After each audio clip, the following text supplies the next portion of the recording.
Muy bien, continuamos la segunda parte de este video que se cortó, pero pues aquí lo tienen. Después de ver esta grabación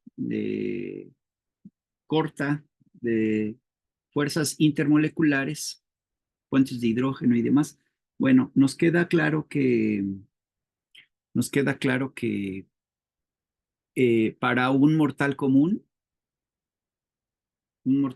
va a decir, pues sí, maestro, pues sí, maestro. Pues está bien que hayan fuerzas que unan eh, átomos y les ponemos nombre. ¿Y qué? ¿Para qué me va a servir? Sí, está bien que el agua se evapore y que luego vuelva a llover y que los gases nos caigan en la cabeza. De hecho, se cortó porque llovió muy fuerte aquí a la 1 de la tarde. A la 1 de la tarde. No, a las tres. Eh, y entonces hay cambios de materia. ¿Y eso a mí para qué me sirve? Pues sí, predecir solubilidades. Ajá, ¿y eso a quién le importa? Pues es que sí importa, porque aquí vemos ejemplos de compuestos que tienen fuerzas intermoleculares. Bueno, es que todo en la vida, en una célula, tiene fuerzas intermoleculares que son relevantes para que esa célula esté viva. Primer ejemplo, membranas celulares, donde la capa de lípidos que rodea nuestras células funciona gracias a una propiedad mixta, donde la misma molécula que facilita la permeabilidad de la membrana fuera de la célula y dentro de la célula, en el citoplasma, esa misma molécula tiene una capa bilipídica que impide el paso de sustancias de afuera hacia adentro y de adentro hacia afuera, y es conocida como capa de fosfolípidos, bicapa de fosfolípidos. Esta capa doble de lípidos que rodea nuestras células, pues funciona a base de fuerzas hidrofóbicas internas, hidrofílicas externas, que ordena todos los lípidos de la misma manera, con sus cabezas hidrofílicas hacia afuera y sus cuerpos hidrofóbicos hacia adentro. Recordemos esta imagen. Entonces, aquí en medio son hidrofóbicas, aquí afuera fuera de la célula son hidrofílicas, y adentro de las células, dentro del citoplasma, son hidrofílicas. Y hay puentes que literalmente atraviesan las membranas. ¿Cuáles membranas, profesor? Pues las de todas las células, las de mi piel, las de cada uno de mis órganos y las del cerebro y la de los huesos. Entonces, nada menos que tenemos esta capa bilipídica en todas las especies que se jacten de ser células. ¿A poco un virus lo tiene? Sí. Una bacteria, sí. Un hongo lo tiene, sí. Una célula vegetal, sí, nada más que tiene propiedades más rígidas en el exterior. Por ello tiene una pared celular en vez de una célula animal. ¿Qué otras tienen? Nada menos lo que nos permite estar vivos, que son las hebras, que tienen la información genética, que nos permiten replicar nuestras células y reponer las que se nos están dañando, como las de la piel o las del cabello. Estas rayitas que se ven aquí, muy débiles, pues son puentes de oxígeno, como dijera la doctora Adriana Parra, y además son de nitrógeno, oxígeno, con las bases púricas del otro lado y pirimídicas de este lado, y viceversa, púricas de este lado y pirimídicas de este lado. Y vean que son puentes. Son tres puentes, unas con OH, otras con NH y otras con un grupo cetona. Yo sé, están chiquitas, sí, yo sé que no se alcanza a ver, como dijera la doctora Josefina, pero nada más son ejemplos. Entonces, esta hebra está unida gracias a las fuerzas intermoleculares, específicamente a los puentes de hidrógeno. Tenemos enzimas que reaccionan o se unen a sus sustratos atraídos por estas fuerzas ion-ion, que le garantiza una atracción fuerte y permanente. Lo vamos a ver en la siguiente diapositiva. Y finalmente tenemos fuerzas de disolución de sales, como es una, un compuesto iónico como el cloruro de sodio o como el bicarbonato de sodio, que tiene cargas negativas y positivas dentro de la sangre, del plasma. Interactúa con densidades de cargas eléctricas del agua, que son los puentes de hidrógeno, covalentes polares, formando interacciones donde este cloruro de sodio está entrando y está generando el fenómeno de solvatación que vimos hace un momentito, con el cloruro y el sodio bailando con el agua. Eh, a este fenómeno le llamamos fenómeno de solvatación. Y este es el ejemplo justamente que acabo de decir. Los cloruros con carga negativa se rodean por cargas electrostáticas de pelotitas rojas, que son hidrógenos. Este rojo y blanco es agua. Este rojo y blanco y es azul, es este rojo y azul, es agua, esta misma agua. Entonces, cuando yo le pongo sal al agua, se están generando fuerzas electrostáticas que implican un cambio de polaridad en la conformación del agua, y a eso le llamamos solvatación. Recordemos que pueden ser cargas positivas o negativas. Luego, entonces, cuando yo tengo agua de manantial, pues estoy teniendo cargas positivas y negativas que reconforman el agua y le aportan electrolitos. Si yo le quito estos electrolitos, el agua que estoy bebiendo está desconfigurada.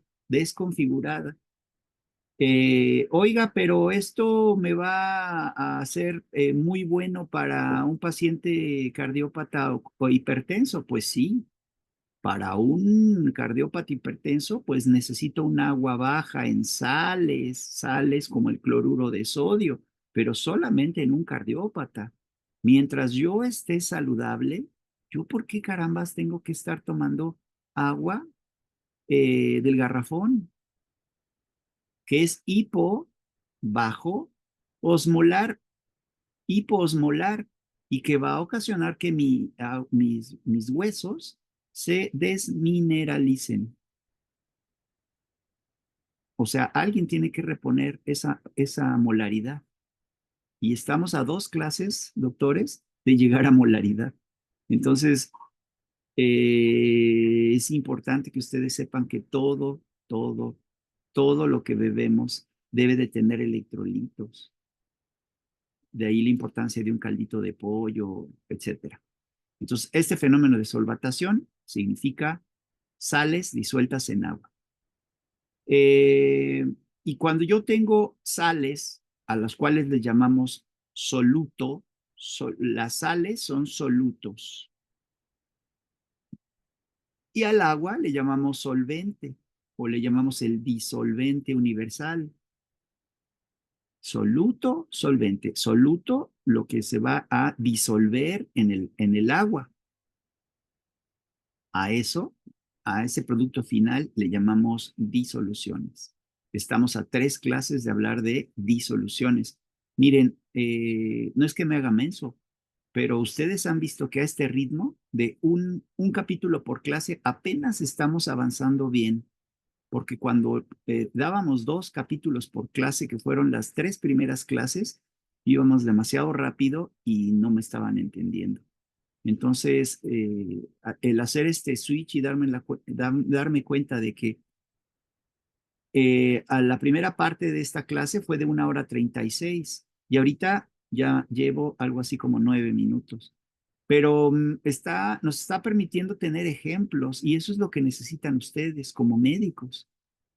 Estos ejemplos de soluciones, de soluto solvente, si yo se los doy a un estudiante bueno, me obligan a que se los dé la universidad, pero le sirve para dos cosas.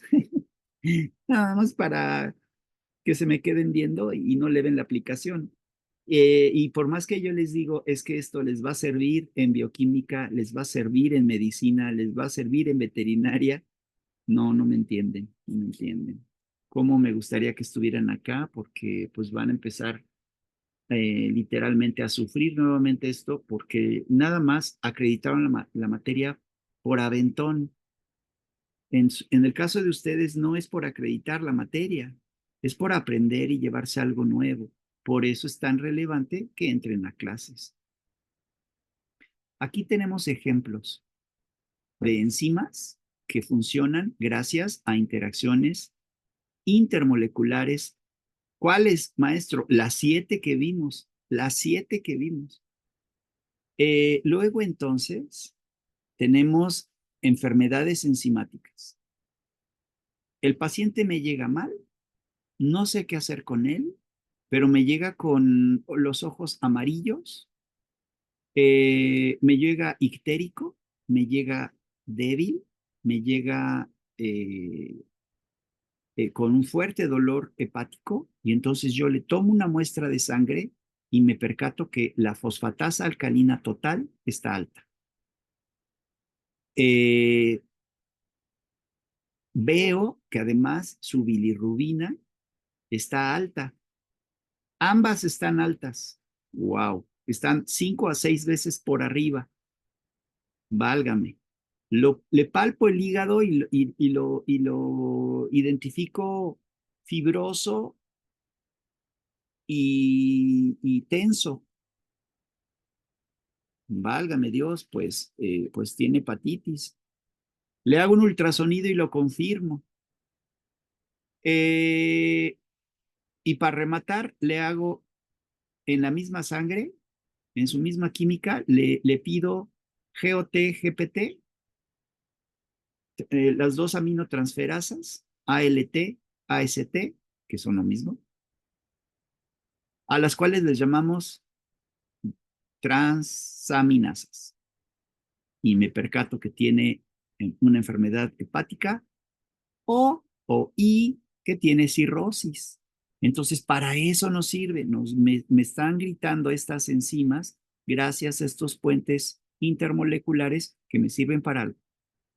Si la fosfatasa ácida está alta, aguas, puede ser un cáncer de próstata. Si la fosfatasa alcalina, fracción ósea, está alta, pues no son malas noticias, al revés, quiere decir que el esqueleto se está remodelando. Recuerden que mi especialidad es densitometría y osteoporosis.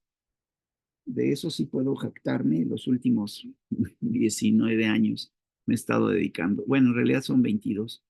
Desde el 2002 que dejé Novartis para acá. Segundo ejemplo, deficiencia de enzimas que causa enfermedades. Si ese niño nace con déficit de hexaminidasas, pues va a tener enfermedad de Tay-Sachs. Si tiene déficit de beta-glucosidasa desde que nace, va a tener enfermedad de Gaucher. Esfingomielina baja, Niemann-Pick. Beta-galactosidasa, enfermedad de Creda. Y así sucesivamente. Entonces, percatémonos que esto se mide en la sangre de los niños y nos expresa enfermedades deficitarias que las mide mi buena amiga Sacil, la doctora Sacil Olivares, con la que hice la tesis en nutrición en el 87 al 91, casi hasta el 90, sí, hasta el 91, hasta enero del 91. Entonces, todas estas cosas me están avisando que hay enfermedades cromosomales donde esas enzimas no están presentes. No es que no estén funcionando o que estén altas como aquí, no, no están, punto. Y finalmente, ¿qué pasa cuando tengo déficit de amilasas? Pues el paciente va a estar con cambios de humor, va a estar cansado, va a tener alergias y va a tener depresión. Si las amilasas están altas, muy probablemente ese paciente tiene pancreatitis. Y si las proteasas están altas, voy a tener cándida, gingivitis e insomnio. Y si las lipasas están altas, voy a tener acné o psoriasis. Y si están combinadas todas, están altas, pues el paciente va a estar cansado crónicamente con alergias frecuentes y resfriados. Entonces, estas amilasas, proteasas y lipasas no es la adolescencia, no es, ¿cómo le llaman? Lotrimín para las niñas bien, si tiene candidiasis, si tiene alergias en las piel, que casi todos mis alumnos tienen alergias en la piel, pues es que, y tienen alergias, resfriados frecuentes, fatigas crónicas, pues lo que pasa es que abusan de lo que comen, piensan que las enfermedades no las van a perseguir a los 15 años. Y pues sí, sí les persiguen desde los 15 años. Entonces las enzimas tienen funciones y estas funciones de las enzimas es, una de ellas, degradar azúcares, puede degradar eh, eh, to- todo. Otro, síntesis de grasas y aminoácidos, de lípidos y proteínas. La primera fue de hidratos de carbono. Copian información genética. En el caso pues de las enzimas de transcripción, reconocen y transmiten las señales hacia el ribosoma. Eh, y desde que estoy masticando, pues uno de ellos, por ejemplo, las amilasas salivales y las amilasas pancreáticas, pues nos permiten hacer una digestión efectiva del alimento. Hay otras enzimas que son desnaturalizantes, como el factor intrínseco dentro del estómago, que dependen del potencial de hidrógeno, del pH, de la temperatura, la concentración, cargas eléctricas y afectan las enzimas, y que dependen dichas enzimas de cierta temperatura. Entonces, si están entre 41 y 42 grados, pues ya se amoló esa enzima y ya se precipitó, ya se desnaturalizó. Ejemplo, un huevo, un vil huevo en la cacerola, pues se va a desnaturalizar. Las enzimas están generalmente constituidas por proteínas, donde tienen un sitio activo, y residuos de catalizadores.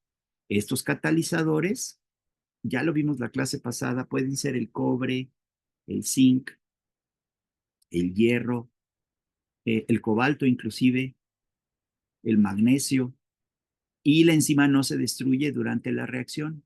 Entonces, acá yo tengo un sitio activo donde llega un sustrato, se pega, le ocasiona a que se transforme en otra cosa y se despega y queda nuevamente libre esa enzima para seguir haciendo su acción.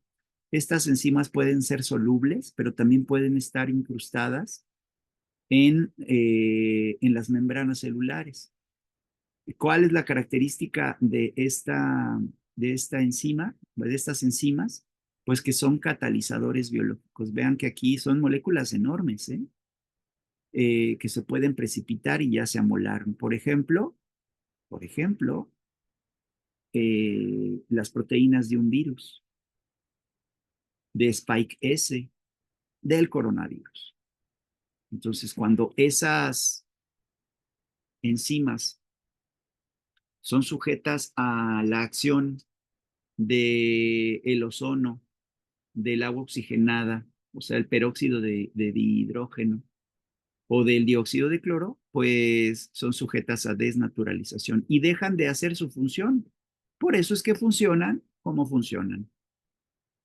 Y evitan la adhesión del, entre comillas, virus, porque pues este,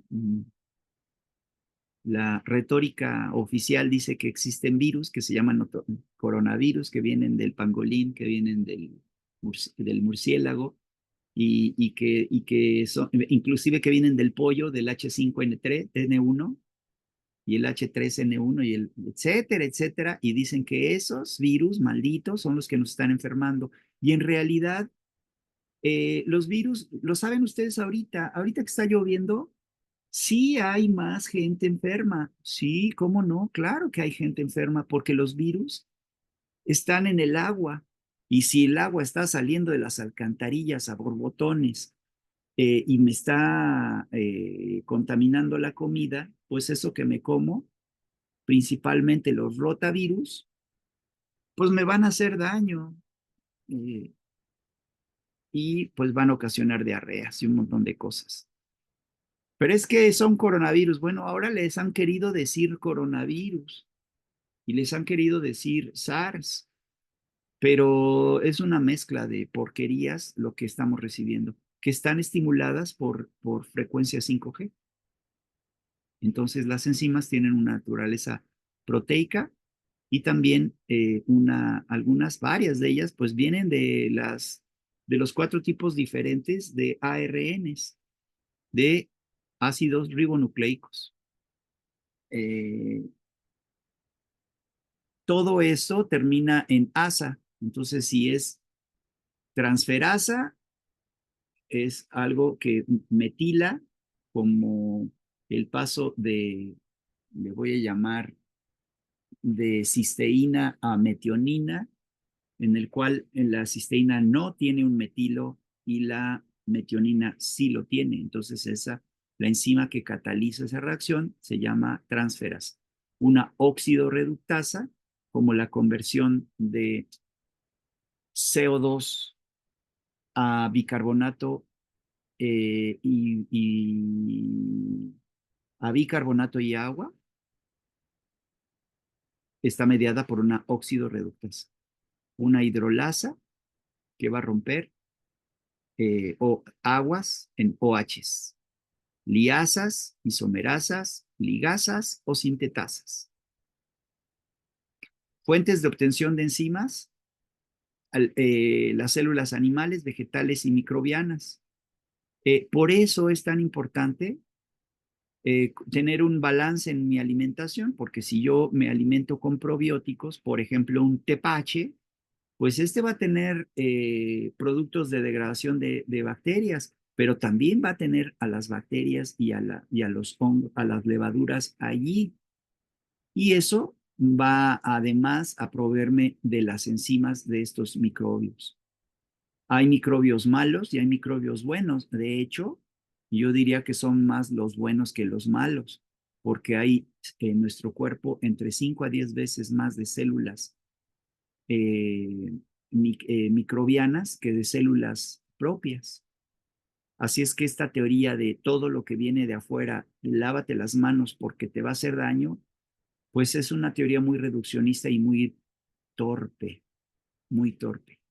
Las enzimas son proteínas que actúan como catalizadores biológicos, llevando a cabo reacciones bioquímicas a muy altas velocidades. Son de segundos, son de fracciones de segundos y dependen para que actúen estas proteínas, estas de colores que están aquí, estas que están acá, estas pelotitas oscuras que son estas mismas, dependen de un, un cofactor, que son estos centros metálicos, de los cuales mencionamos al cobre, al cobalto, al selenio, al zinc, y al calcio en la clase pasada, son cofactores que son cationes y que permiten los 7 tipos de enlaces, no, de fuerzas intermoleculares descritas, de Van der Waals, puentes de hidrógeno y fuerzas de London.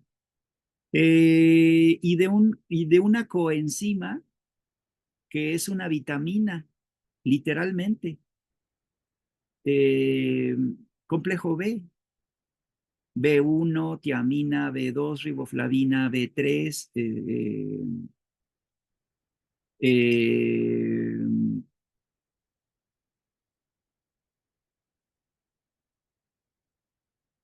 niacina o ácido nicotínico, la B3, la B5, pantoténico, la B9, ácido fólico, la B12, cianocobalamina o vitamina B12. Bueno, esas son las más conocidas, pero se conoce de la 1 al 28, como la carnosina y otras tantas que no son muy conocidas, pero que ahí están. O como las liposolubles. Ah, bueno, el complejo B y la vitamina C son hidrosolubles, solubles en agua, y todas la ADKE, la A, la D, la K y la E son liposolubles, no son solubles en agua, como la vitamina D específicamente. Esta clase, como si ustedes están dando cuenta, pues es cortesía para ustedes, porque ustedes sí son médicos, enfermeros, rehabilitadores, y tienen una función importante en la vida. Los estudiantes no es que no la tengan, es que lo único que quieren es pasar el examen. Los enlaces internos, conocidos como intramoleculares, están ejemplificados por esta rayita. Aquí significa que hay 2 electrones. Acá hay 4 electrones. Aquí hay 6 electrones. 6 más 2, 8. 6 más 2, 8. 4 y 4, 8. 4 y 4, 8. 6 y 2, 8. Entonces, estas 3 especies están cumpliendo la regla del octeto. Y para que yo rompa este enlace, necesito eh, eh, 146,000 joules, o lo que es lo mismo, 146 kilojoules, o 146 device. ¿Qué es la energía de disociación? La energía de trabajo para que yo pueda romper cada uno de estos enlaces. Ojo que el oxígeno, el elemental que ustedes están respirando, el cuerpo necesita 484 kilojoules para que ese oxígeno dentro de la mitocondria se rompa en una especie reactiva que le permita producir agua y salir en forma de vapor en su nariz. Y esa traslocación de estos 2 electrones que están aquí arriba, en el enlace pi, pues provee la energía para que se genere ATP y ustedes estén calientitos y saturen al 95, al 100. Entonces, es importante que yo desdoble la energía proveniente del oxígeno. Así como también las plantas necesitan que alguien les ayude a romper 932 kilojoules para que me llueva en forma de amonio, de amoníaco, de NH3, o de óxidos nítricos o de nitritos NO2.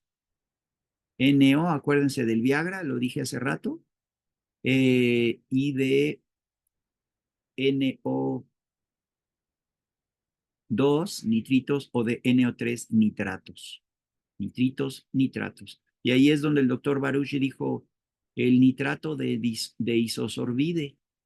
Pues sí, el nitrato de isosorbide es un poderoso vasodilatador arterial. Si el paciente se está infartando y tiene un tapón en el corazón, pues los nitratos van a favorecer por la vía de la citrulina la síntesis de óxido nítrico y gracias a eso se va a abrir la arteria y va a dejar pasar la sangre y el paciente pues va a medio respirar y a no morir. Entonces vean que los enlaces sencillos, estos que están aquí arriba, requieren de menos device, de menos entalpía, delta H, que un doble enlace o que un triple enlace. Vean ustedes, enlace sencillo, carbono-hidrógeno, 413 device o kilojoules por mol. Carbono-carbono, 348. Si yo me brinco todo lo demás y me voy directamente al doble enlace, de 348 me voy a 614, que se llama alqueno. Y si me voy a alquino, carbono triple enlace carbono, me voy a 839 kilojoules. Por eso es que cuando las células identifican que hay un alimento como el jitomate, como el licopeno, que tiene 614, dicen, vente, mi rey, vente porque tú me vas a dar energía gracias al rompimiento de este doble enlace. Se rompe el doble enlace, recuerden que los aceites tienen dobles enlaces y esos dobles enlaces se llaman alquenos. Les llaman aceites monoinsaturados, como el aceite de palma, el de coco. Les llaman poliinsaturados, como el aceite de girasol, el aceite de oliva, que por ejemplo, curiosamente el aceite de oliva es monoinsaturado. Monoinsaturado mientras ustedes se lo están poniendo en una ensaladita, monoinsaturado, pero tiene unas propiedades antioxidantes poderosísimas. Mientras más extra virgen está, pues es mucho más efectivo. Ojo que ya en el Costco venden aceites de oliva en recipientes de plástico y algunos en recipientes de vidrio. Eh, pues no compren esas porquerías porque lo único que denotan es que el que le está vendiendo el aceite no sabe nada de química, porque estos dobles enlaces se pueden romper gracias a la luz NU o HNU proveniente de la luz ultravioleta. Deben de estar protegidos siempre y por eso los de la luz, por eso vienen en envases de vidrio de color verde, de vidrio, no de plástico, de vidrio de color verde, para que conserve sus propiedades. De otra forma, esto va a reaccionar con el plástico. Ujú. Muy bien. Vean cómo no es lo mismo carbono, oxígeno sencillo que carbono doble enlace oxígeno, conocido como grupo carbonilo, de 358 kilojoules a 799 kilojoules. Es una barbaridad. Romper un enlace carbonilo es más fuerte que romper un enlace carbono doble enlace nitrógeno. E inclusive que romper que un alqueno. Por eso es que estos grupos carbonilo son tan energéticos dentro de una acetona, de un aldehído, de un ácido carboxílico. Son tan importantes para la vida, el grupo carbonilo. Eh, mm, Estoy buscando el doble. Aquí está, miren. Enlace sencillo oxígeno-oxígeno, 146. Eh, por ejemplo, un enlace O3, dos oxígenos van a tener 495 kilojoules de fuerza de disociación, pero el tercer oxígeno va a necesitar 146, por eso es que el ozono se va a romper y va a generar especies reactivas de oxígeno que tienen una función importante dentro del cuerpo. Entonces, cantidades bajas de agentes oxidantes son necesarias en ciertos contextos. En la piel, ya la doctora Aliger y la doctora Valery nos hablarán de ello en dentro de 2 semanas.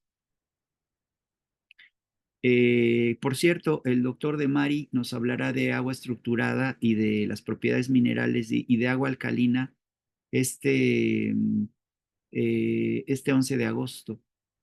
No se pierdan esas conferencias que con tanta ilusión les preparamos. Parecemos sonsos. Fanny Casalo y su servilleta y la doctora Rash intentando abrir los ojos de la gente. Vaya, hacemos lo que podemos.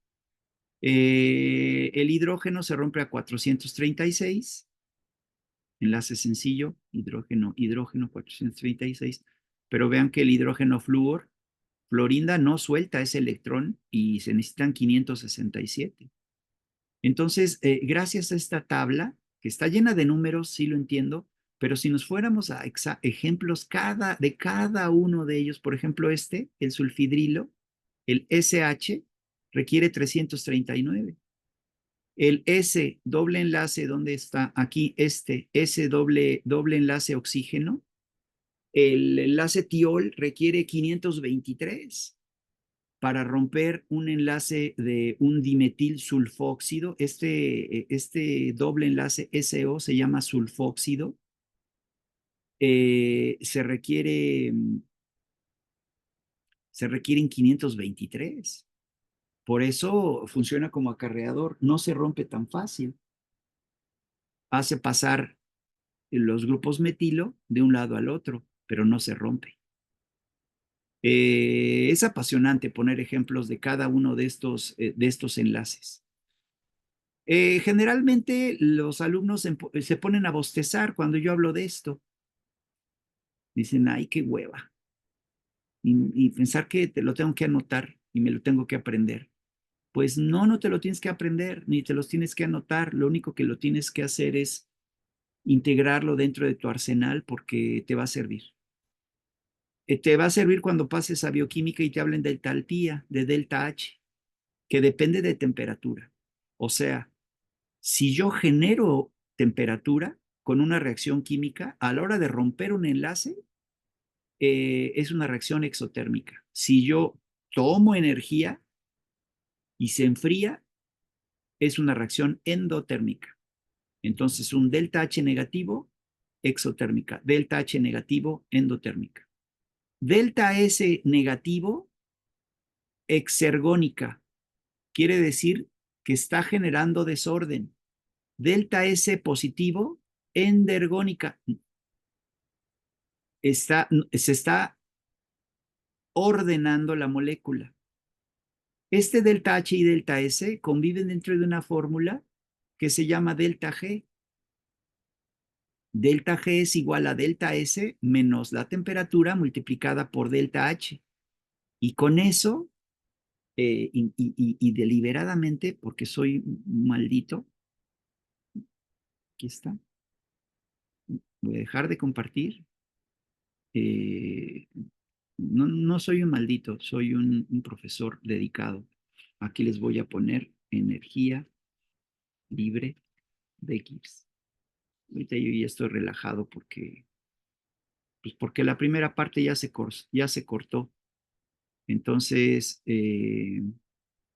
aquí está delta G, que depende del delta H, de la entalpía, menos la temperatura multiplicada. Pero creo que no lo estoy compartiendo. Entonces, aquí está, voy a compartir Chrome, aquí está. Entonces, aquí está energía libre de Gibbs. Nos dice si la reacción se va a dar o no se va a dar, si va a ser espontánea o no va a ser espontánea.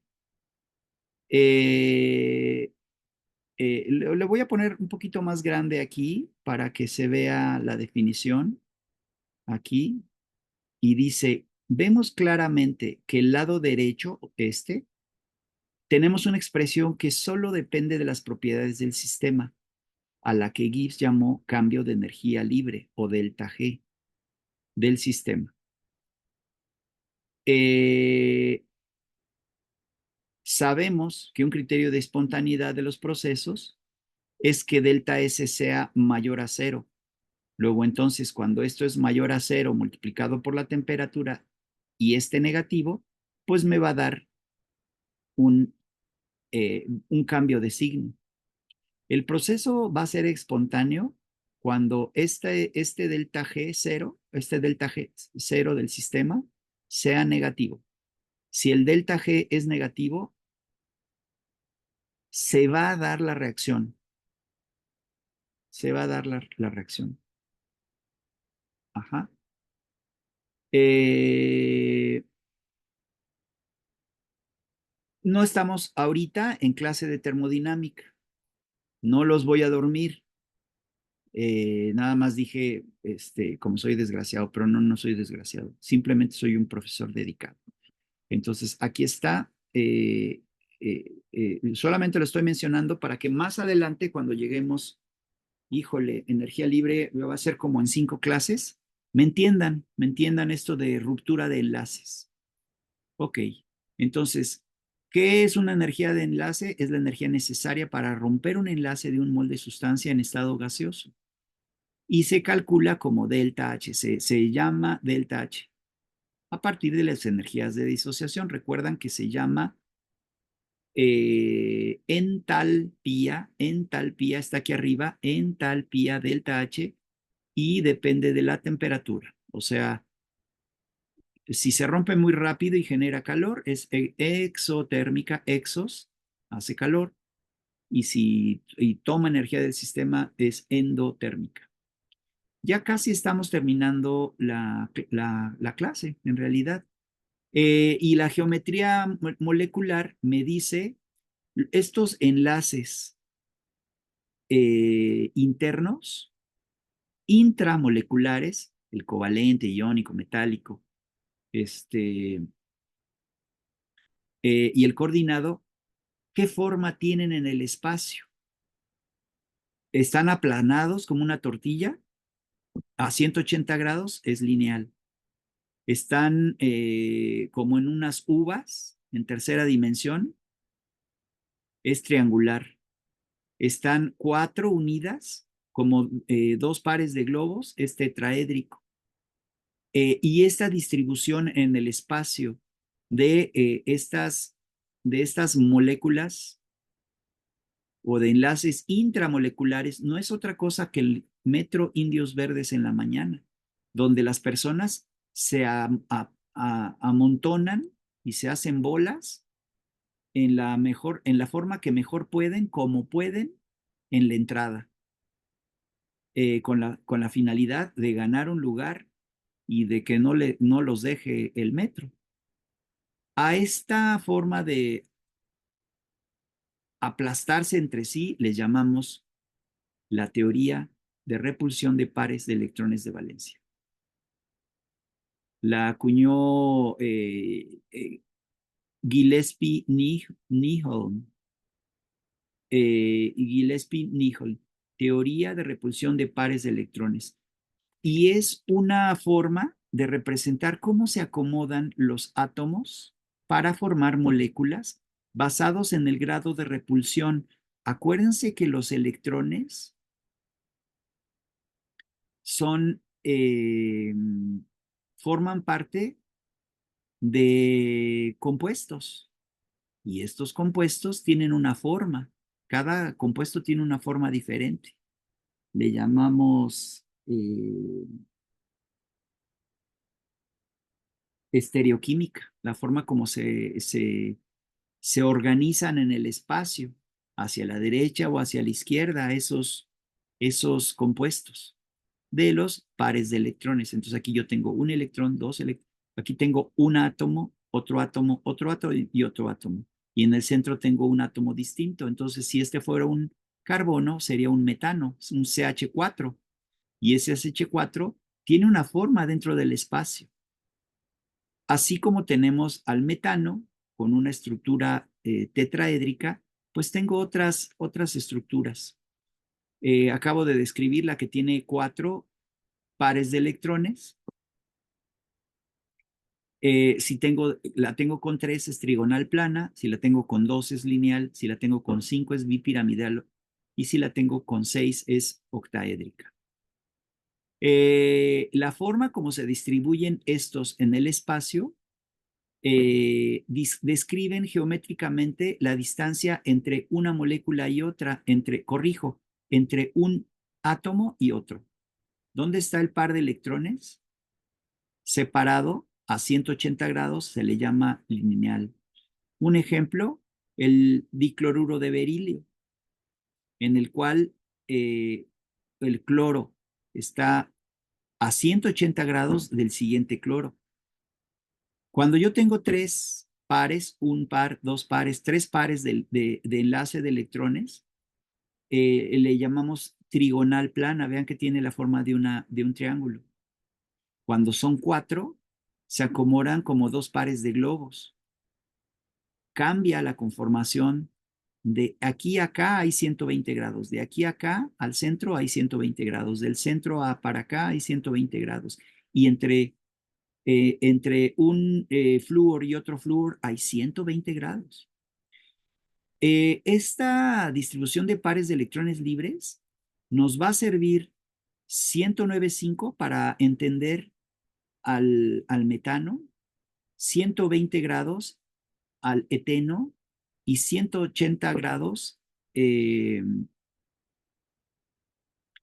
eh, al etino. Entonces, ojo que cada grado geométrico nos describe cómo se organizan dentro del espacio. En este caso estamos hablando de química inorgánica y en el futuro, en el siguiente módulo, en el de grupos funcionales, hablaremos de estos 180 grados lineal, 120 grados trigonal plana y 109 grados tetraédrica. Pero hay más, ¿eh? Hay con 5 como el tricloruro de fósforo, hay con 6 como el hexafluoruro de azufre. Y ojo que habíamos dicho que estas dos estructuras no obedecen al octeto. Aquí hay 2, 4, 6, 8, que esta tampoco obedecía al octeto. Y obviamente el berilio, esta sí obedece. No, tampoco obedece al octeto, porque el berilio no solamente puede ceder 2. ¿De dónde le vamos a conseguir otros 6 electrones? Imposible. Entonces, este no obedece el octeto, este tampoco, este sí, el AX5 sí, no obedece y el AX6 no. Pero hay más formas. No le creo, maestro.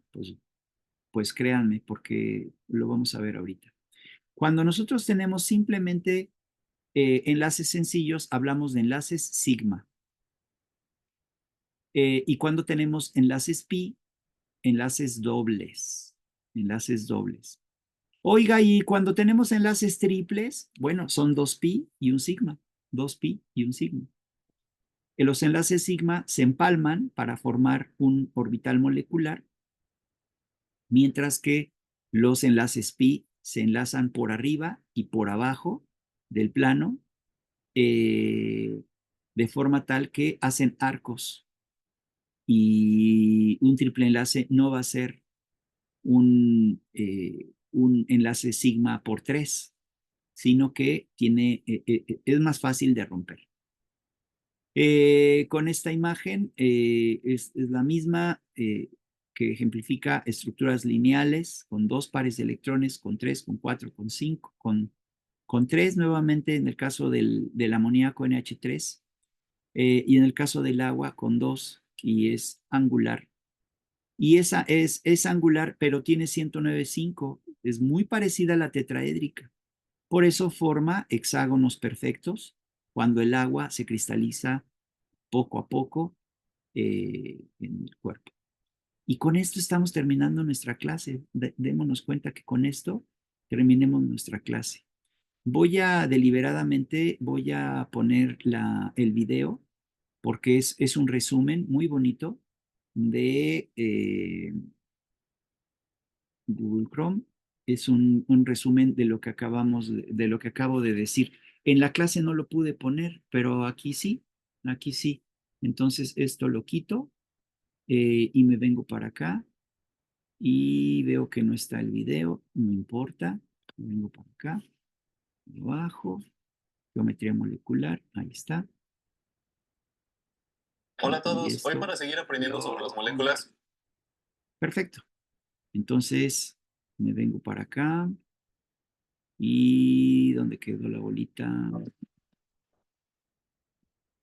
Eustovide, la universidad a cualquier edad. tras Google perfilarme Chrome, y miedo a perder el contacto compartir. social desapareció gracias a Eustovide.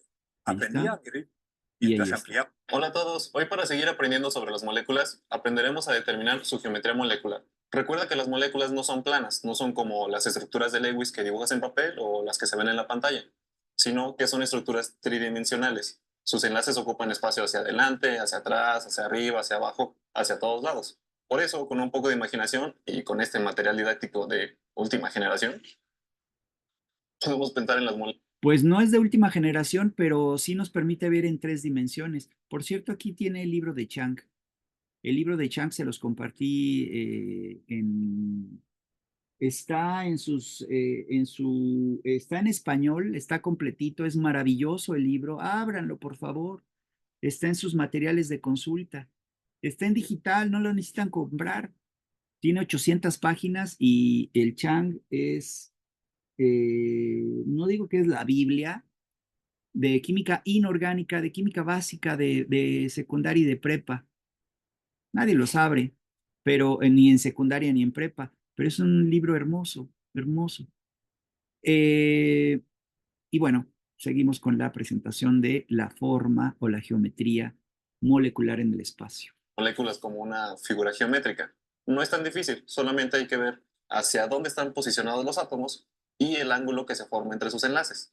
Y para eso se usa un enfoque que se llama teoría de la repulsión de los pares electrónicos de la capa de valencia, la RPUF, o algo así.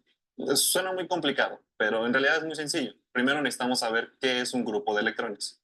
Y en sí, un grupo de electrones es todo aquello que se une al átomo central que se dibuja en una estructura de Lewis. O sea, puede ser o un átomo que se une al átomo central o un par de electrones del mismo átomo central. Por ejemplo, imagina que hicimos una estructura de Lewis y dio más o menos así. Un átomo central con 3 átomos unidos a él. Cada átomo es un grupo de electrones. Entonces, estamos hablando que esta molécula tiene uno, Los dos y electrones, tres grupos de electrones. están aquí los electrones, Eso es lo que en nos las va a importar hoy, rayitas. cuántos grupos de electrones haya conectados al átomo central. No nos importa si el átomo es de cloro, oxígeno o lo que sea. Ni tampoco nos interesa cómo esté unido. Es decir, con un enlace sencillo, doble, triple, coordinado, es indiferente. Por ejemplo, Las pelotitas describen nubes electrónicas, nubes electrónicas. si la estructura de Lewis hubiera sido así, siguen siendo 3 grupos de electrones. Ahora imaginemos una estructura de Lewis así. El átomo central con 2 átomos unidos a él y aparte le quedó un par de electrones libres. Aunque parezca diferente, también en este caso tiene 3 grupos de electrones. Cada átomo es un grupo y el par de electrones cuenta como otro grupo de electrones. Prácticamente estos son los 2 pasos para determinar la geometría molecular. Primero, escribir la estructura de Lewis del compuesto y segundo, identificar los grupos de electrones, o sea, contar cuántos átomos y cuántos pares de electrones libres hay unidos al átomo central. Porque según esta teoría, los grupos de electrones buscan estar lo más alejado posibles entre ellos, precisamente porque son zonas donde hay muchos electrones que El metro indios verdes, acuérdense, se repelen entre sí, generan se dan de codazos. repulsión entre ellos.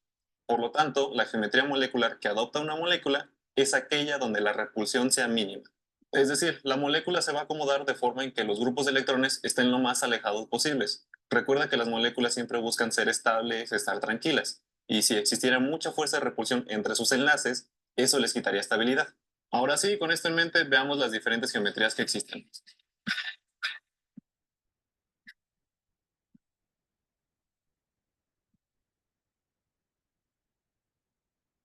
Empecemos con el ejemplo del cloruro de berilio. Tenemos la fórmula con la que podemos hacer su estructura de Lewis, que quedaría así. Y con la estructura de Lewis podemos imaginar a los cloros como simples grupos de electrones. Entonces, de acuerdo a la teoría de la repulsión, van a estar lo más alejados posibles entre ellos, porque si se movieran hasta en lo más mínimo, se generaría repulsión que afectaría su estabilidad. Por lo tanto, en este caso se forma un ángulo de 180 grados. siempre se formará el mayor ángulo posible que mantenga los grupos de electrones alejados. Y en estas moléculas que forman un ángulo de 180, tienen una geometría lineal. Tal cual, estas moléculas parecen una línea o un tubo recto, como lo quieras ver. Otro ejemplo sería el dióxido de carbono. La única diferencia aquí es que son enlaces dobles con el átomo central, pero no hay diferencia. Recuerda que cada átomo cuenta como un grupo Dióxido de carbono, geometría lineal, angulación 120 grados. de electrones. Entonces también veríamos el ángulo de 180 grados. Y es igual con cualquier compuesto que tenga dos grupos de electrones. Formarán un ángulo de 180 y por lo tanto tienen una geometría lineal. Sí, es de 180. El de CO2 por eso es simétrica, 180. Ahora veamos el caso del trifluoruro de boro. Tenemos su fórmula química y su estructura de Lewis, con la que nos podemos dar cuenta de que tiene tres grupos de electrones. Si dibujamos los átomos Trigonal así tal plano. cual como la estructura de Lewis, podemos notar que los flúors están muy cerca entre ellos, lo que produciría la repulsión. Y pues para calmar esa repulsión, mejor los alejamos lo más posible, resultando en un ángulo de 120 grados, dando la geometría trigonal plana. Se le conoce como trigonal plana porque tal cual parece un triángulo, con su ángulo de 120 grados. Y porque en efecto es plana. Si la pongo de frente, ves los tres enlaces, pero si la pongo un poco de lado, se ve tal cual como una línea. Ahora imagina al metano, CH4. Uno pensaría, pues también se ve sencillo, solo pongo los cuatro enlaces lo más alejado posibles y claramente se ve un ángulo de 90 grados. Pero no, eso sería un error. Porque mira, si ponemos así los enlaces, sí parecería que están lo más alejados posibles entre ellos, pero en realidad estamos desperdiciando todo ese espacio de enfrente y también lo de atrás. Aquí sí ya tenemos que pensar en las moléculas en 3D. Entonces, ¿qué tal si mejor aprovechamos este espacio y pasamos un hidrógeno hacia adelante para alejar más los enlaces entre ellos? Y podríamos cambiar el otro y también pasarlo un poco hacia atrás. Y así podríamos jugar de varias maneras hasta encontrar el mayor ángulo que separe a los enlaces, que vendría siendo un ángulo de 195. 109.5 grados. Y eso resultaría en la estructura tetraédrica, que esta es una geometría importantísima en la química orgánica y comúnmente se representa así, con los enlaces con diferentes Como un símbolos prisma para triangular. representar que hay enlaces hacia enfrente y otros hacia atrás. Por ejemplo, los hidrógenos que están unidos con una línea sólida vendrían siendo estos. Y eso quiere decir que están en el mismo plano. O sea, que si tú los ves de frente, están sobre una misma línea. Eso es el mismo plano. Ahora lo regreso al original. Y en cambio los otros tienen diferentes líneas para especificar que están Los que tienen rayitas es esta rosa que está atrás. Y el que tiene la barra completa es este hidrógeno pintado de color verde. uno enfrente y uno hacia atrás.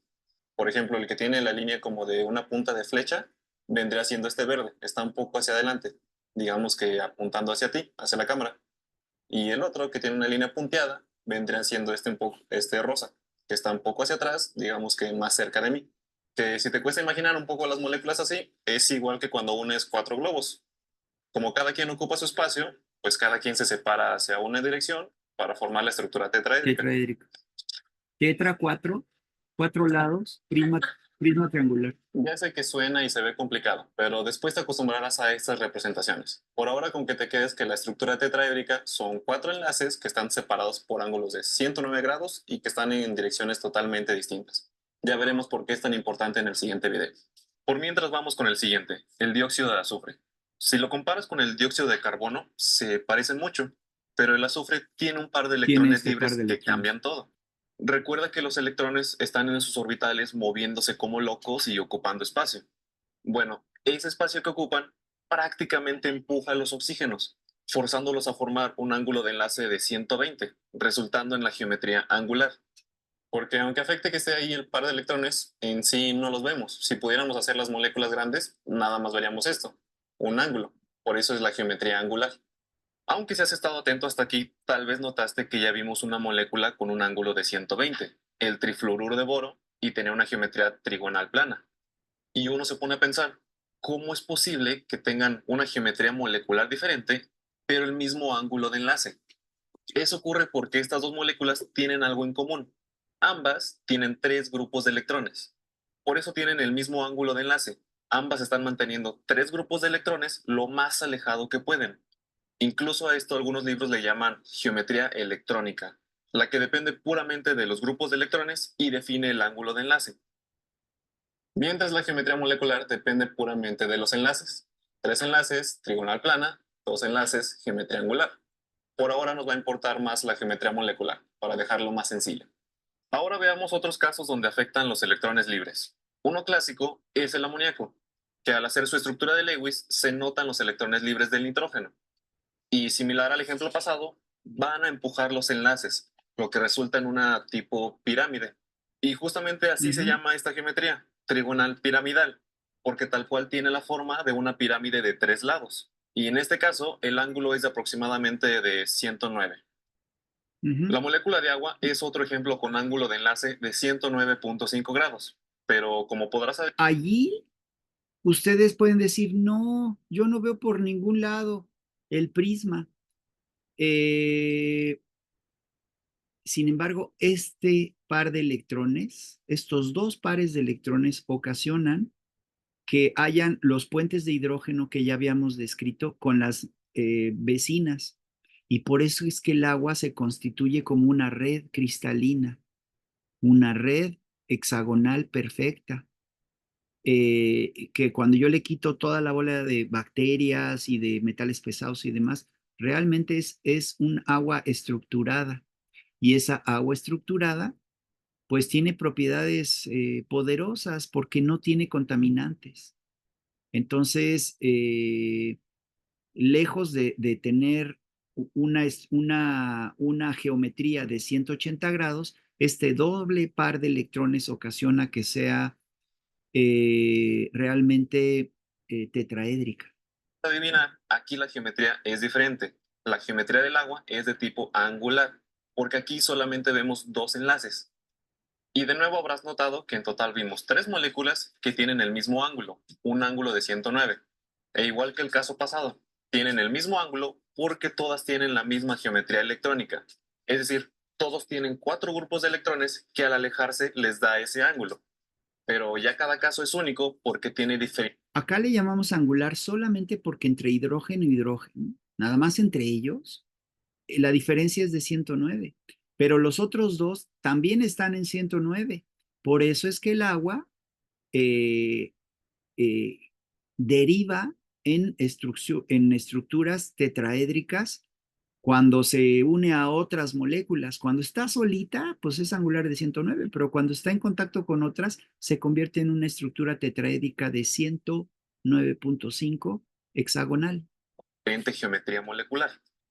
Prácticamente la diferencia sería así. Este sería el metano con su estructura tetraédrica. Para cambiar al amoníaco, simplemente le quitamos un hidrógeno, donde iría el par de electrones, y nos queda la geometría de trigonal piramidal. Pero si ves, los enlaces no se movieron, entonces el ángulo se mantiene. Y en cambio, para hacer el agua, sería igual. Le quitamos otro hidrógeno y ya nos queda la geometría angular. Pero H2O. como ves, igual el ángulo se mantiene. Y claro que existen más tipos de geometrías, pero estas son las básicas para la mayoría de los compuestos. Además, con los conceptos que aprendimos hoy, seguro entenderás y podrás determinar otras geometrías usando tablas que aparecen en los libros similares a esta. Por ejemplo, imagina que tuvieras que determinar la geometría molecular y el ángulo de enlace del dicloruro de azufre. Primero, habría que hacer la estructura de Lewis. Después, necesitamos determinar cuántos grupos de electrones tiene para identificar el ángulo de enlace. Si quieres, puedes dibujar la 4. molécula con esferas y barras Va a para ser igual que visualizarlo la porque del son agua. 4 grupos. Y sabiendo eso, podemos deducir que el ángulo es de 109 grados aproximadamente. Y finalmente, puedes hacer la comparación con otros compuestos que tengan 4 grupos de electrones que ya vimos y pensar a cuál se parece. Y claramente, el dicloruro de azufre se parece al agua. Tiene geometría molecular angular. Así de sencillo puedes determinar la geometría de cualquier compuesto. Pues Muchas sí, gracias. sí, es trigonal plana, pero cuando se une a otras moléculas vecinas, la forma va a ser la de un tetraedro. Ujú. Bien. Con esto vamos a cerrar nuestra clase, increíblemente. Vamos a cerrar nuestra clase con resonancia. Resonancia. Y la resonancia nos permite entender al ozono y al dióxido de cloro. Vamos a empezar por el ozono. La comprensión, a ver, creo que no, aquí no estoy compartiendo bien. Aquí está, Keynote, acá está. habíamos mencionado que cuando hay dos pares de electrones, como en el caso del oxígeno, doble enlace oxígeno, o alquenos, carbono, doble enlace carbono, uno de los enlaces es sigma, es sencillo, y el de arriba o el de abajo es enlace pi. Entonces, este enlace pi es un doble enlace.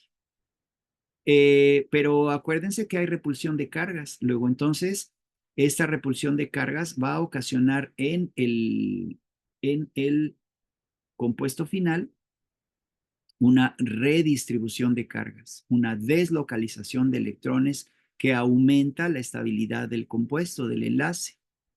Veamos ejemplos, varios ejemplos.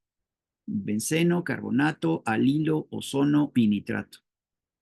Empecemos por el benceno.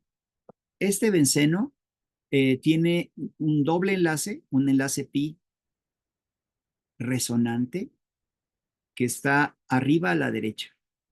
Cuando este doble enlace migra hacia abajo, va a formar este doble enlace.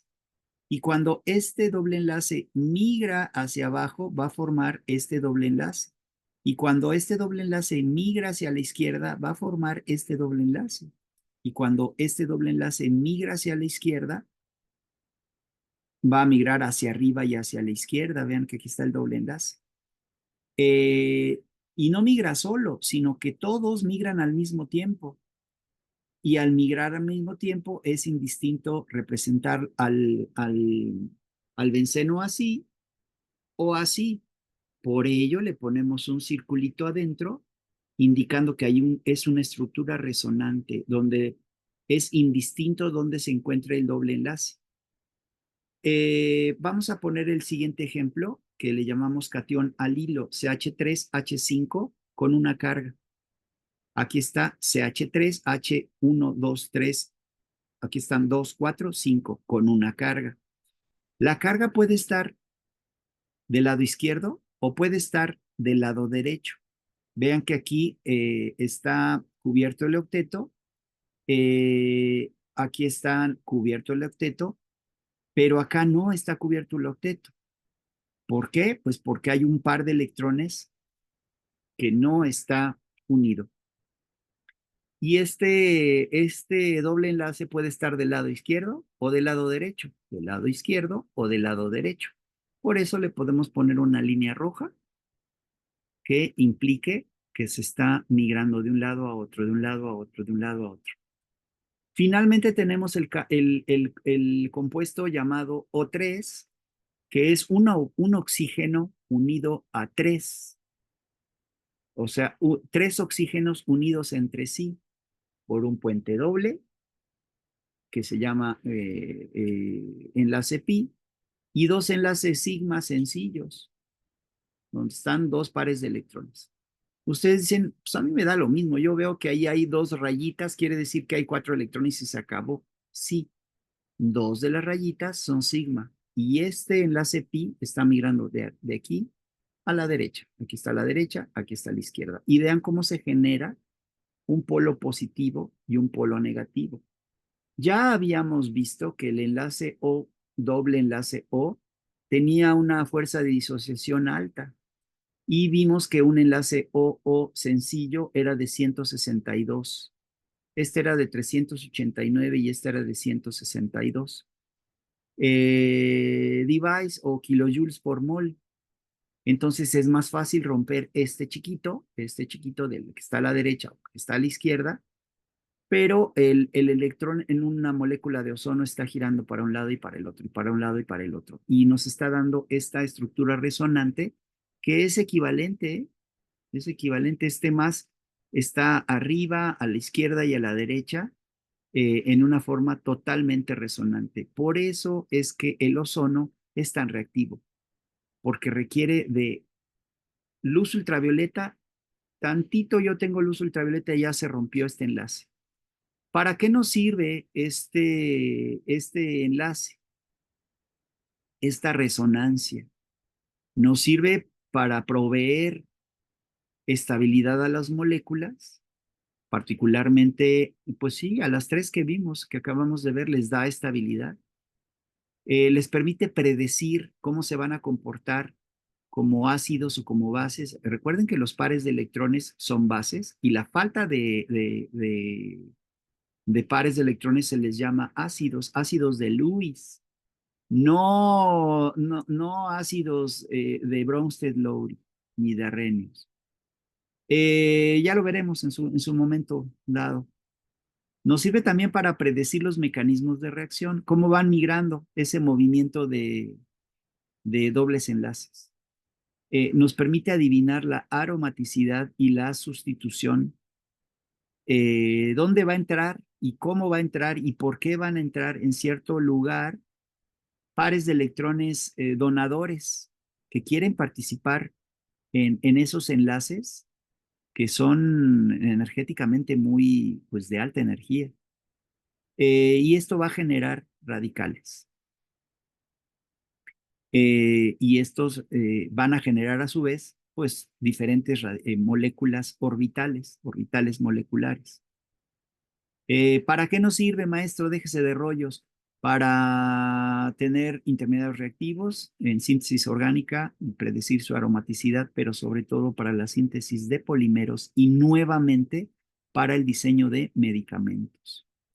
Aquí les puse arriba lo que ustedes ya saben, la aplicación intraarticular o inclusive eh, en en la columna de ozono a ciertas partes por millón. El ozono es un agente oxidante que a pesar de ser oxidante, va a combatir el estrés oxidativo. La lógica dice que el ozono, por ser oxidante, va a aumentar el estrés oxidativo. Entonces, por eso les decía que había escuchado con bastante tiempo una crítica que le hacen, una crítica bastante correcta que le hacen a Andreas Kalk. Y lo hacen pomada, sí, es cierto, pero además hay un grupo quiero pensar que son químicos, pero novatos todos. No es porque me las dé de muy, simplemente porque lo que están esgrimiendo son verdades a medias, verdades a medias. Demuestran que Andreas está equivocado, pero al hacerlo, ellos están cayendo también en errores fatales, fatales de concepción básica, porque no han leído los detalles pequeñitos. Pongo un ejemplo, maestro, no se las dé de muy salsa. Bueno, miren, el ozono, que es un agente oxidante, va a aumentar el nivel de oxidación de las células, sí, particularmente de las mitocondrias. Las mitocondrias, a su vez, van a identificar que hay un agente oxidante y van a liberar ellas en las noches en el hígado superóxido dismutasa, glutatión peroxidasa, glutatión reductasa. Va a aumentar la síntesis de antioxidantes en la noche y con ello va a combatir el estrés oxidativo. El oxígeno que ustedes están respirando en el día cuando hacen ejercicio, en la noche va a ocasionar que los mitocondrias liberen antioxidantes y que durante la noche se estén reparando sus células. No se da todo al mismo tiempo. La respuesta se da en las noches. Por eso es que si ustedes están aplicando ozono durante el día, en la noche sería muy prudente que administraran antioxidantes. ¿Cuáles, maestro? Todos. ¿Cuáles? Pues todas las vitaminas que les dije, todos los complejos que les dije, la vitamina C, la A, la D, la K, el complejo B, para que le ayuden a esa mitocondria y a ese hepatocito y a esa célula muscular a combatir el estrés oxidativo, particularmente en aquellos atletas que hacen ejercicios a diario, a diario, a diario, a diario. No está mal que hagan ejercicio a diario. Lo que es un reto es que vayan a generar un estrés oxidativo por tanto ejercicio, particularmente cuando son 2, 4, 6, 8 horas diarias de ejercicio. Entonces necesito darle descanso al músculo. Liberan autacoides. Los mismos agentes que son agresivos generan un efecto analgésico y antiinflamatorio. Son reguladores metabólicos, puesto que disminuyen el colesterol, el ácido úrico y la glucosa. Ustedes saben, doctores, que el dióxido de cloro disminuye el colesterol, el ácido úrico y la glucosa. Ustedes saben que el ejercicio disminuye el colesterol, el ácido úrico y la glucosa. Y que el peróxido de hidrógeno, el agua oxigenada, también. Esos son reguladores metabólicos. Son germicidas en amplio espectro, tanto el oxígeno, el peróxido de dihidrógeno y el ozono, y obviamente el dióxido de cloro, que oxida bacterias, virus, hongos, parásitos y cualquier germen patógeno. El próximo viernes, el 2, presento en un congreso un póster, que creo que ya se los compartí. No, bueno, se los voy a compartir. Sobre el uso del dióxido de cloro el uso del dióxido de cloro en hortalizas para crecimiento de jitomates. Entonces, mis colegas químicos podrán ser escépticos de que el dióxido de cloro funcione para lo que les estoy diciendo. Voy a decir, para la inhibición de coronavirus a nivel pulmonar. Y me van a decir, sí, ¿dónde está el estudio doble ciego, controlado por placebo, aleatorizado, multicéntrico? No existe y no va a existir jamás porque alguien tiene que pagar todo eso. Sin embargo, el doctor Richard Chiara, en Bolivia, evaluó en pacientes con COVID, con radiografías y estudios de laboratorio, eh, algo así como 100 pacientes con coronavirus respiratorios, específicamente SARS-CoV-2, COVID-19 positivos, a 4.100 en la ciudad de Oruro. Si ustedes no lo conocen, el doctor Chiara es director de la carrera de medicina en la Universidad Técnica de Oruro. Y además ha escrito 2 libros, uno de estadística y otro de bioestadística. Luego entonces el doctor sabe de lo que está hablando cuando habla de una respuesta estadísticamente significativa, menor a 0.01, en aquellos que fueron administrados con dióxido de cloro intravenoso,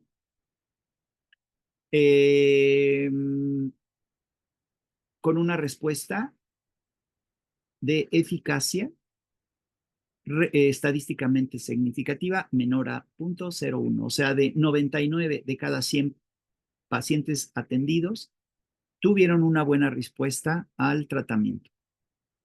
La doctora Rita de Negri se ha dedicado, digo, además de que es médico de la Cruz Roja en Perú, en Lima, a tratar pacientes con ozono. Su fuerte es el ozono, no es el dióxido de cloro.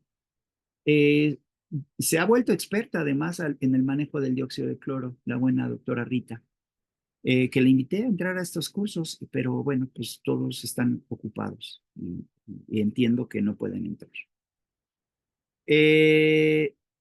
El ozono se convierte en un modulador inmunológico, puesto que equilibra la respuesta inmune alterada mediante la síntesis de la ruta taurina-cloramina.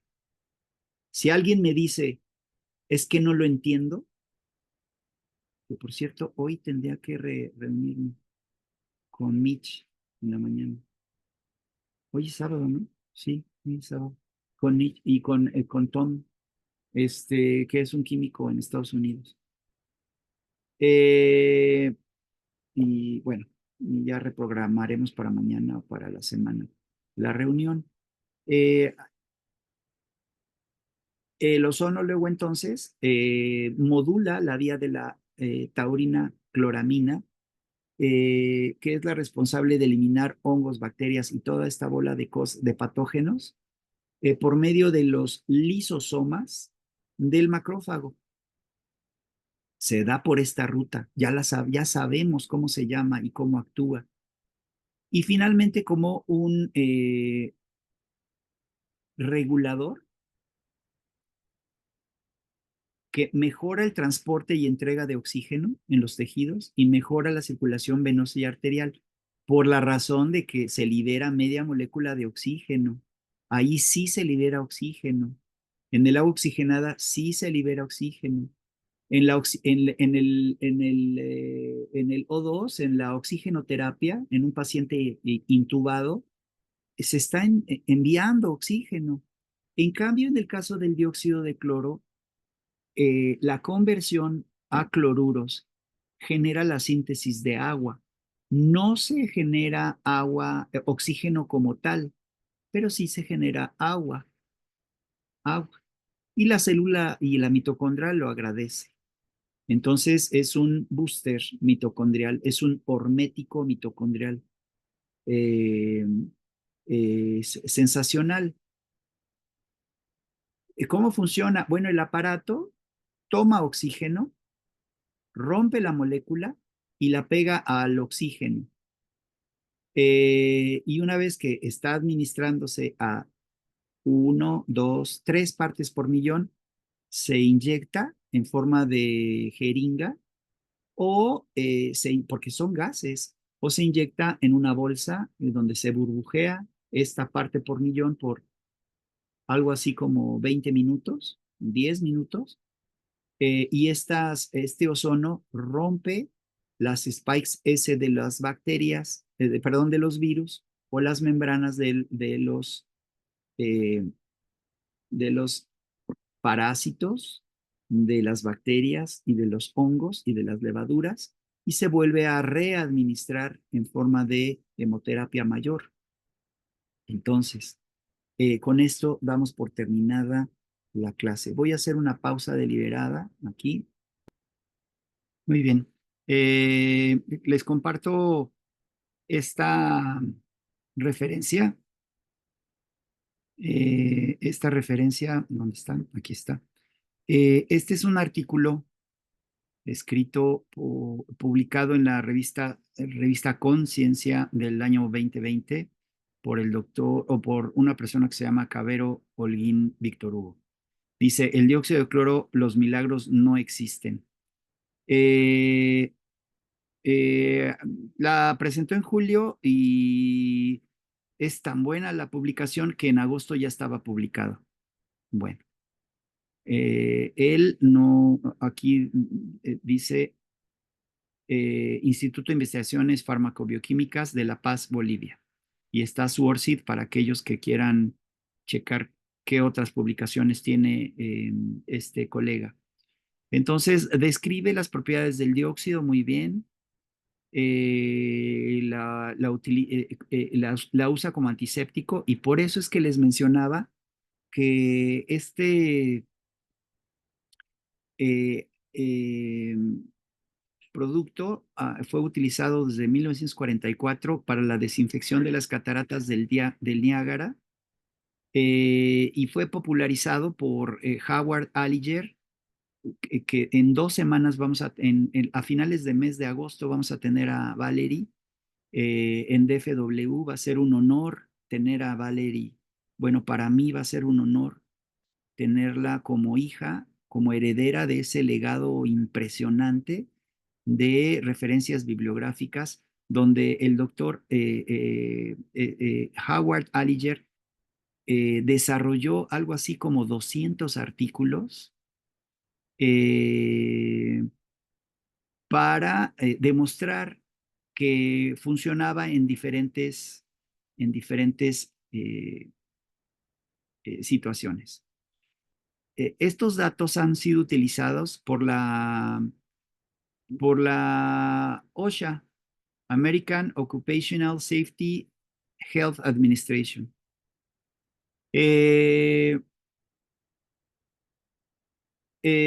Para su uso ambiental. Y Ogata, Nairo Ogata, también lo ha utilizado. Nada más que Ogata, él dice, no, yo no puedo recomendar que pueda ser ingerido.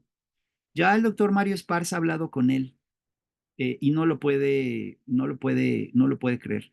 De entrada, es utilizado en hospitales y tratamiento de plantas de aguas residuales. O sea que el dióxido de cloro lo estamos bebiendo sin querer en todas las botellas de Pepsi Cola, bueno, de PepsiCo y de Coca-Cola Company, aunque no queramos, igual en las de Bonafont. Bueno, esto lo sé por fuente directa del director de Twin Oxide en México. Toxicidad. Sí, es correcto todo lo que describe, muy bien, que si se inhala, pues es tóxico, se inhala en forma permanente y todo, que puede llegar a ocasionar o afectar la tiroides, pues sí, está describiendo lo que ya se sabe, lo que ya está escrito. Está bien, la revisión es buena. Estructura molecular y configuración electrónica es que es a lo que quería llegar con ustedes el día de hoy, es esta. Entonces, es una estructura paramagnética. Esto significa que puede ser cloro, doble enlace, oxígeno. Recordemos que esta tiene dos dobles enlaces, dos pares de electrones. Entonces, tenemos 2, 4, 6, 8, 2, 4, 6, 8. ¿Se cumple la regla del octeto? Sí. 2, 4, 6, 8. ¿Se cumple para el cloro? Sí. Oh, sorpresa, hay un electrón desapareado. Este cloro está con una valencia +4 o +3. Pues es difícil de decir porque el electrón está migrando y está generando una resonancia que rompe el enlace doble y que hace que tenga un puntito de más aquí, si se dan cuenta, si son observadores. Entonces, este par de electrones que estaba abajo o este par de electrones que estaba arriba, pues se disocia. Y entonces este electrón está viniendo hacia el cloro, aquí, o hacia el otro oxígeno, y está yendo y viniendo, y yendo y viniendo. Entonces la estructura no cumple con la regla de Lewis, del octeto de Lewis, y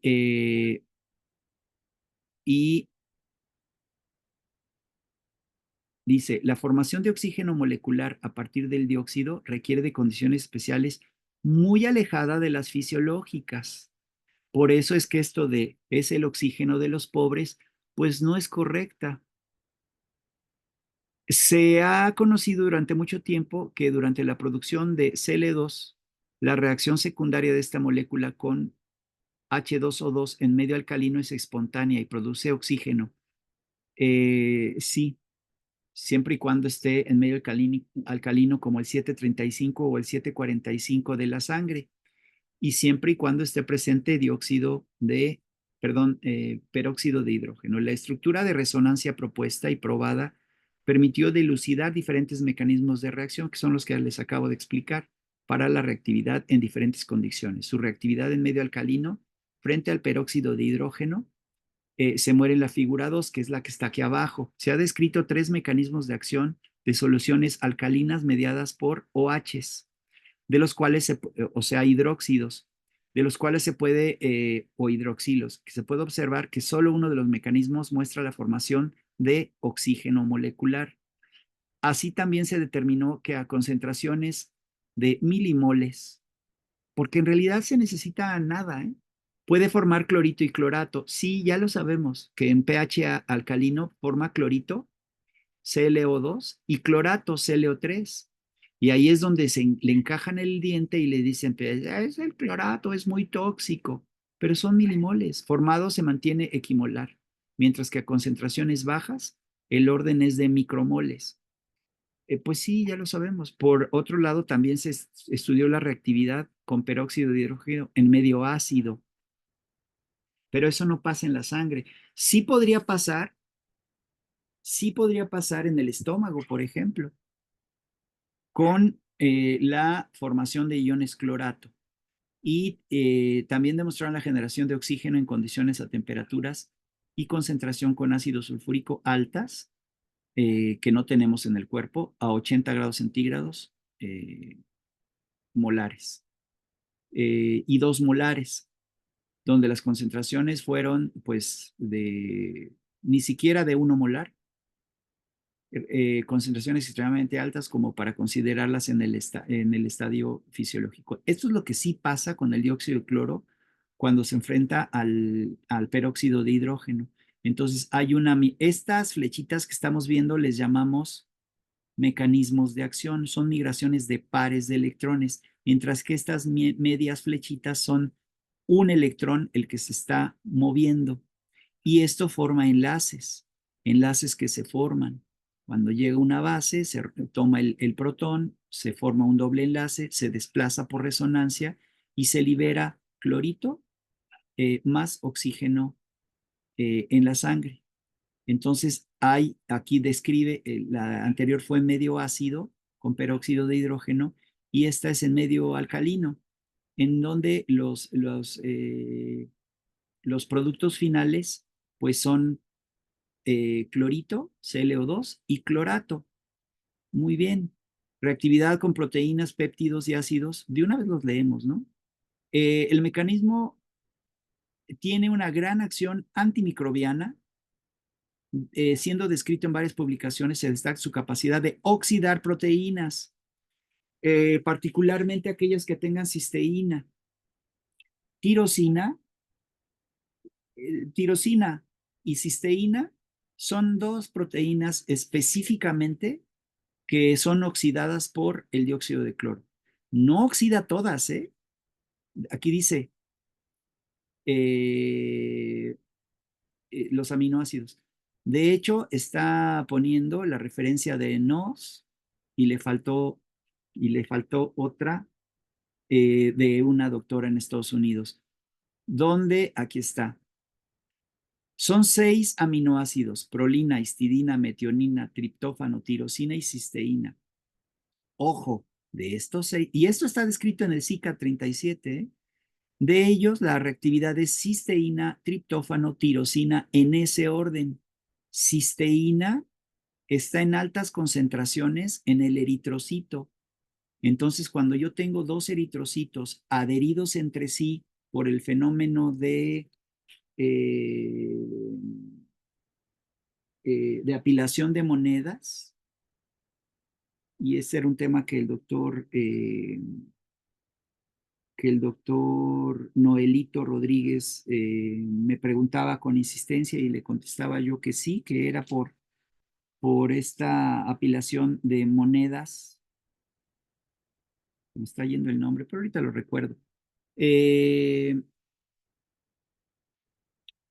Está favorecida por la cisteína y lo que va a hacer el dióxido de cloro es romper este enlace cisteína-cisteína, azufre-azufre, para que el eritrocito deje ese apilamiento.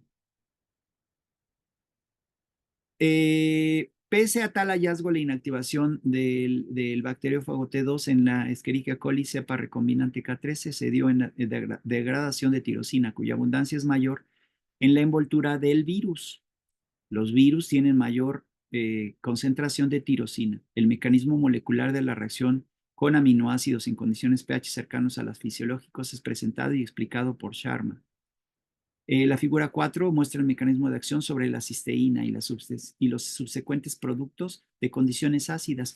Esto es muy importante porque las personas que tienen fibrosis pulmonar, como yo comprenderé con CORAT6, tienen puentes de fibrina, donde lo que más predomina es la cisteína.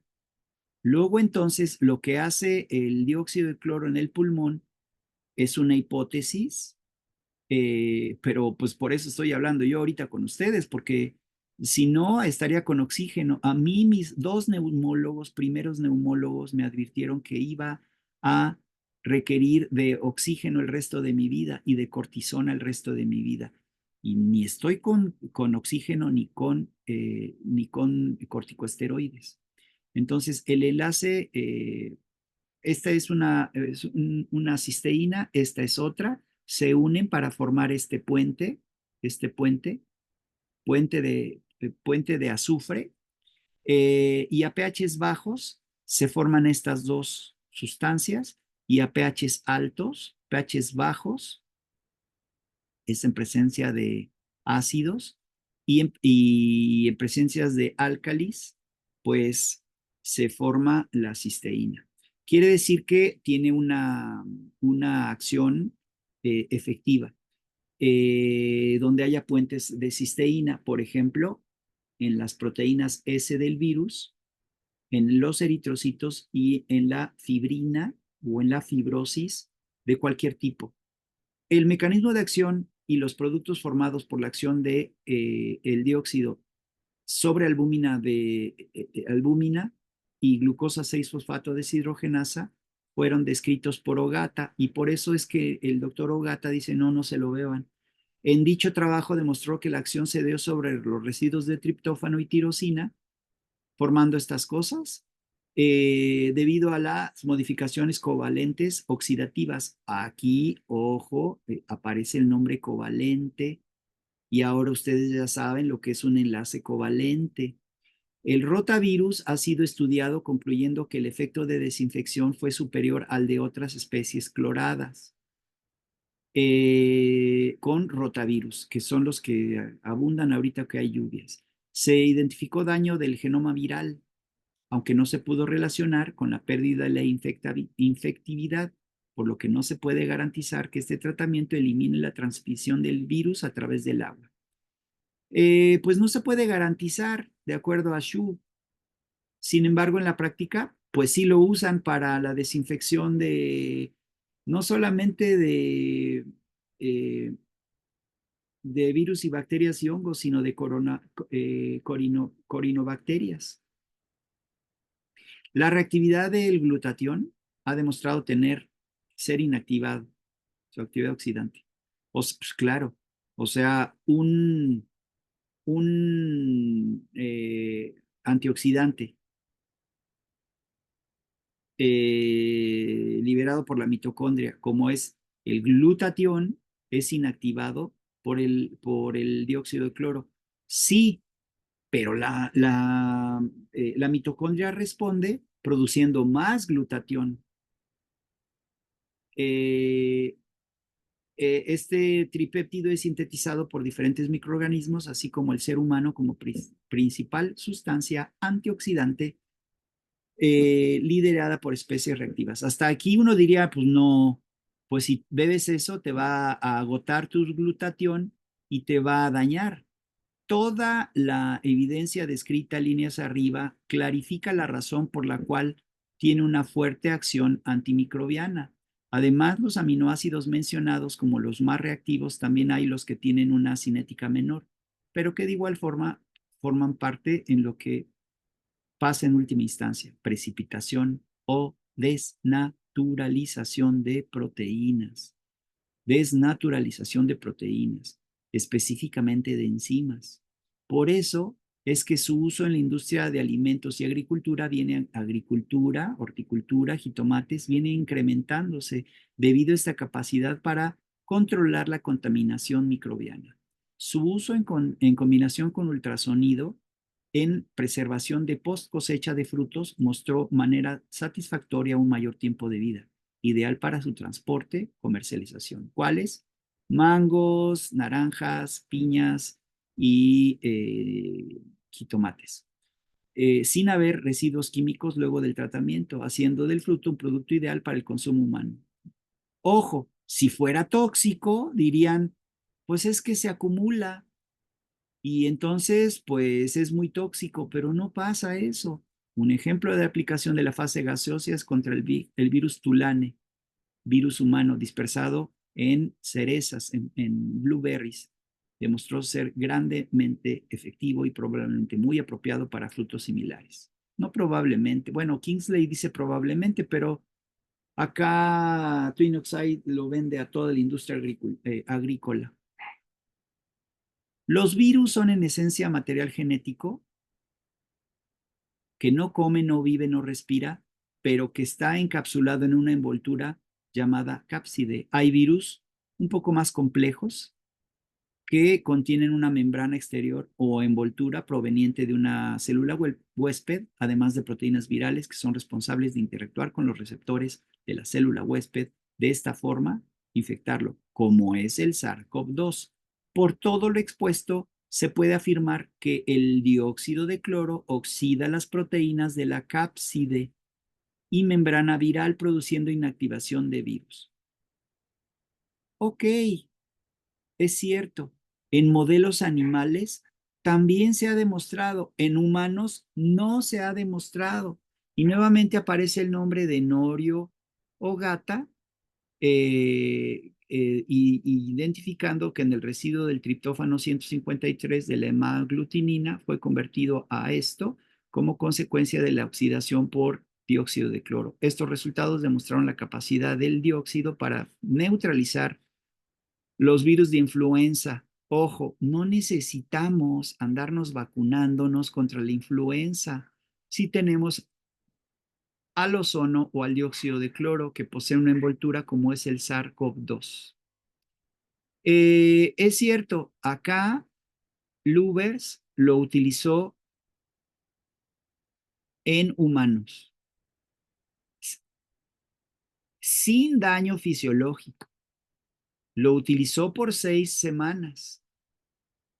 En 3 fases durante 12 semanas, exacto, 12 semanas. Los sujetos fueron personas normales, usaron a toda una población, personas con deficiencia de glucosa 6-fosfatasa y con riesgo de deficiencia de la enzima, todos ellos con adminación de 5 partes por millón. El estudio concluye no toxicidad. Sin embargo, es importante tener en cuenta que tal estudio no se trató infección microbiana como el virus. Por lo tanto, no se puede concluir que el dióxido fue administrado con éxito para curar enfermedades infecciosas, inactivando un virus u otro tipo de microorganismos. Sí, lo entiendo. Este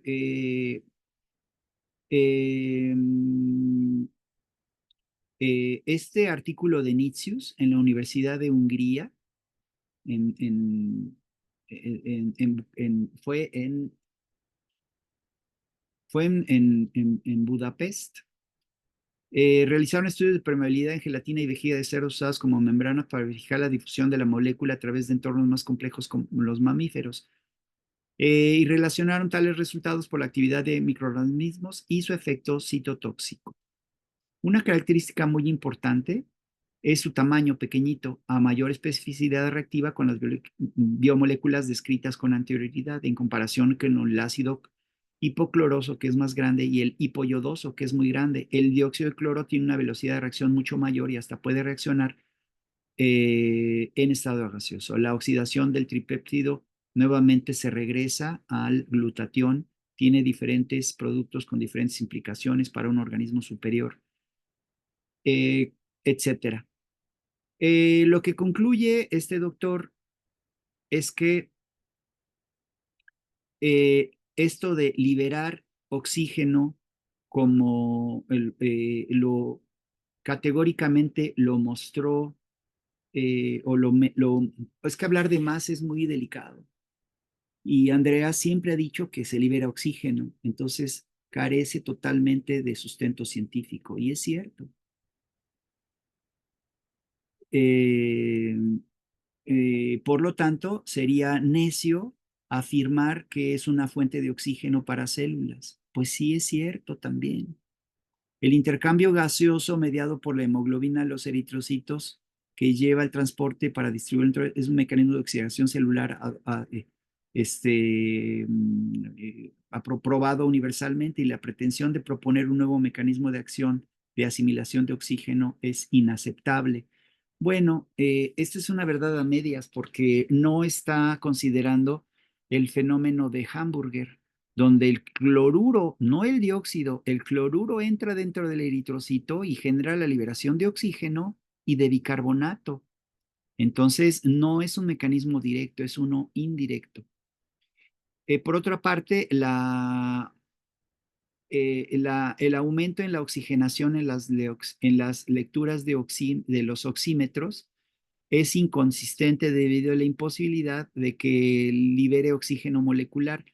Sí, pero el dióxido se convierte en cloruro y el cloruro aumenta la saturación de oxígeno por el fenómeno de Hamburger. Las lecturas se pueden explicar por la liberación de hemoglobina como producto de la hemólisis producida. No, aquí es una verdad a media, porque el dióxido no genera hemólisis, y eso lo demostró el doctor Abdel Rahman en el 85. Ya lo invitamos al doctor Rahman por medio de Valerie y de Michelle. Entonces, esto de producto de hemólisis, no, doctor Cabero, no es por allí. Por eso son verdades a medias. Es así como la promoción de una sustancia antiséptica. A mucho desmedro suyo, una lista de inconsistencias científicas mayúsculas que son inaceptables, como también es inaceptable que no demuestre este doctor que se genera hemólisis. ¿Por qué no? El doctor Raman lo utilizó en pacientes con insuficiencia renal y probó que no hay hemólisis. Entonces, no hay datos para utilizarlo en humanos, pues que se lo pregunten al doctor Chiara y a la doctora Calisperis. Hace falta muchos datos que puedan mostrar su efecto en seres humanos. O al doctor Aparicio. Solo existe un estudio clínico de Lubers que muestra la seguridad en su administración, pero sin infecciones. Bueno, que se lo pregunten entonces al doctor Aparicio, Manuel Aparicio, aquí en México, que ya tiene sus estudios publicados. El hecho de que él presente toda esta información, pues demuestra que en esta información no encontró nada, pero le falta, está corto. Aún así, la voy a salvar para tenerla, voy a poner dióxido de cloro en humanos, Calvero, Bolivia. Calvero H. Bolivia 2022. Muy bien. Con esto, doctores, estamos cerrando la clase del día de hoy. CSH no, es DFW. Bueno, sí, lo voy a salvar aquí en CSH. En el tercer diplomado. Sí. Y lo voy a salvar aquí en referencias, en bibliografía. Ahí está. Listo. Con esto terminamos la clase de hoy. Gracias. Fue de 7 a las 8 a las 9, 2 horas con 2 más 1, 3 horas con 39 minutos. Pero bueno, ya les hice una recopilación además, eché una vasta descripción del dióxido de cloro. Así es que gracias y nos vemos la próxima clase, clase 9, donde empezaremos a ver nomenclatura. Hasta pronto, gracias. Inviten a sus colegas. Si están satisfechos de este curso, inviten a sus colegas. Mientras más seamos, pues tendremos la oportunidad de curar a más gente, doctores. Hasta pronto.